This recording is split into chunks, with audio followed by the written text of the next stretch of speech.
Joy, thanks so much. Tonight we are getting answers on the future of transit here in Atlanta.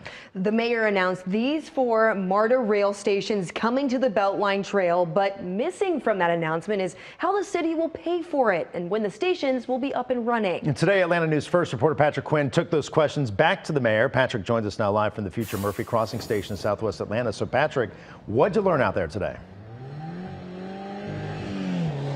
Well, one of the biggest takeaways is don't expect any dirt to be turned over tomorrow. This is going to take some time. These 4 new MARTA stations, when talking with BeltLine CEO Clyde Higgs, he said, we're looking more to get Atlanta ready for 2050, not 2025. Mayor Andre Dickens, he told me the timeline's a little faster than that. But for Dickens, you have to dream transit before it's delivered. I'm super excited about the future of transit in Atlanta, the ability for us to be connected more. 4 new MARTA rail stations coming to Atlanta, all along the growing BeltLine trail. Dickens made the administrative order on Thursday, but in a one-on-one interview today, we pressed him on when exactly these stations will be running. We want to get them all done in a reasonable amount of time. They take some reasonable? time. What's reasonable? I want to see some activity between now and 2030. That's the hope. Dickens said the first of these stops to get off the ground will be at Murphy Crossing in Southwest Atlanta. BeltLine CEO Clyde Higgs said more than $1 billion in new development has already been infused in the growing West Side Trail. We all hear about the high-flying opportunities with Ponce, with Krog. From our perspective, Murphy Crossing is going to be that next major redevelopment project along the BeltLine.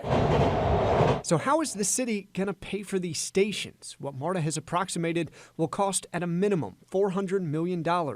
Dickens said they'll rely on the more MARTA half-penny sales tax approved by Atlanta voters in 2016 and leverage private dollars. How Atlanta has done stations in the past is the past. Dickens said these marquee stations will include housing, retail, and amenities like daycare and dry cleaning. So when you build it that way, you're not just building rail, you're also building a community at the same time, and that's how you get the private sector involved so developers can help us with that. And back here live from Murphy Crossing, again, this is going to be the first of those 4 stations to be propped up. One of the biggest questions still outstanding from that announcement, what about streetcar along the BeltLine? Well, Dickens, he would not give his stance on it, neither would Clyde Higgs, who you just heard from. However, they said there right now is an environmental review, a study going on. They want to see the data, the results of that, before they decide if streetcar along the BeltLine is indeed the right choice. We're live tonight from Murphy Crossing. Patrick Quinn, Atlanta News First. We've got some more breaking news.